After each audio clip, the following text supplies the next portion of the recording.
Assalamualaikum warahmatullahi wabarakatuh. Salam sejahtera bagi kita semuanya. Pada kesempatan kali ini, saya mau mempresentasikan hasil pekerjaan saya untuk memenuhi tugas mata kuliah komunikasi bisnis. Sebelumnya, saya mau memperkenalkan diri terlebih dahulu. Nama saya Faradina Roselia Krista dengan NIM 2020-12206, kelas akuntansi 3B. Saya akan menjelaskan materi komunikasi lisan. Yang pastinya di dalam berkomunikasi pasti ada bahasa. Bahasa adalah sistem simbol yang paling banyak digunakan di dalam komunikasi antar manusia sehari-hari. Nah, komunikasi sendiri dibedakan menjadi dua, yaitu komunikasi lisan dan juga komunikasi tulisan. Komunikasi lisan ini berbicara dan mendengarkan, sedangkan komunikasi tulisan itu menulis dan membaca. Yang keempat, kegiatan komunikasi tersebut membutuhkan keterampilan tertentu yang tidak semua orang bisa melakukannya. Dan oleh karena itu, keterampilan komunikasi lisan maupun komunikasi tulisan ini sangatlah penting. Nah, di dalam pokok pembahasan kali ini, saya akan menjelaskan tentang komunikasi lisan. Nah, di sini ada perbandingan komunikasi lisan dengan tulisan. Yaitu yang pertama, manusia lebih banyak melakukan komunikasi lisan, berbicara dan mendengarkan, dibandingkan komunikasi tulisan, yaitu menulis dan membaca. Yang kedua, komunikasi menyampaikan lebih membangkitkan dibandingkan dengan menerima. Nah, selanjutnya, untuk presentasinya, di sini 53% mendengarkan. Jadi mendengarkan adalah paling banyak di antara 4 kegiatan dalam berkomunikasi. Yang kedua 70% yaitu membaca, dan yang ketiga 16% berbicara, dan yang terakhir yang paling sedikit di sini adalah berbicara, yaitu 14%. Perilaku membangkitkan. Nah, di sini dapat kita ketahui dan dapat kita lihat bahwa perilaku yang membangkitkan dalam kita berkomunikasi secara urut adalah yang pertama berbicara, yang kedua menulis, yang ketiga mendengarkan, dan yang keempat adalah membaca. Selanjutnya, lalu apa itu komunikasi lisan? Nah, saya mau menjelaskan pengertian dari komunikasi lisan tersendiri. Komunikasi lisan adalah proses penyampaian pesan dengan cara mengucapkan kata-kata melalui suatu medium langsung kepada penerima, seperti saat orang bercakap-cakap secara tatap muka, atau melalui media, atau telepon, dan sebagainya. Keterampilan dasar ini berbicara dan mendengarkan. Misal contohnya dalam bertatap muka berkomunikasi menggunakan bahasa sehari-hari. Nah, sedangkan contoh untuk melalui media, ini seperti saya sedang berpresentasi kepada kalian dalam melakukan presentasi komunikasi lisan ini melalui media sosial, YouTube, ataupun media sosial yang lainnya. Nah, untuk komunikasi lisan dalam komunikasi antar manusia, ini merupakan keterampilan berkomunikasi yang pertama kali dipelajari manusia. Nah, selain itu juga merupakan era paling awal komunikasi antar manusia setelah era isyarat dan lambang. Nah, ini sangat berperan dalam kehidupan manusia sejak masa tradisi, retorika di Yunani hingga masa pemanfaatan bagi kampanye politik. Lalu selanjutnya adalah masalah bagaimana cara kita berbicara secara efektif. Pembicaraan harus dapat didengar dan dipahami dengan baik dan benar. Maknanya oleh penerima melatih berbicara sering sulit karena alasannya yaitu pertama, manusia tidak memiliki alat khusus untuk bicara yang bisa dilatih secara fisik. Dan yang kedua, kata-kata yang dilontarkan langsung hilang di udara.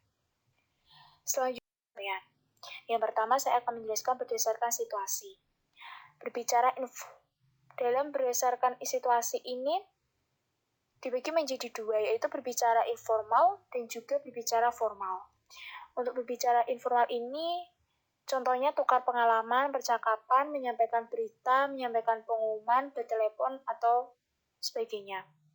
Dan sedangkan berbicara formal, ini contohnya perencanaan dan penilaian, ceramah, interview, prosedur, parlementer, dan bercerita.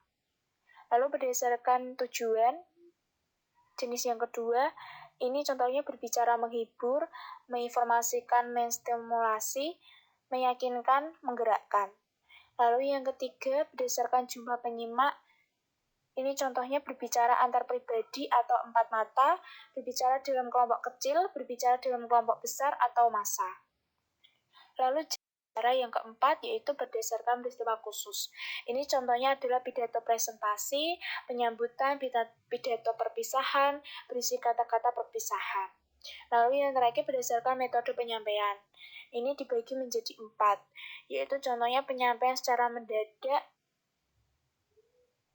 Contohnya tanpa rencana harus berbicara di depan suatu forum, mungkin karena menggantikan pembicara yang tidak datang atau karena alasan lain.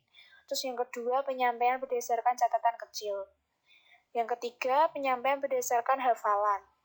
Dan contohnya ada naskah tapi sudah dihafalkan sehingga pada saat berbicara tidak membacanya. Lalu yang keempat, penyampaian berdasarkan naskah, yaitu berbicara dengan cara membacakan naskah yang keterampilan.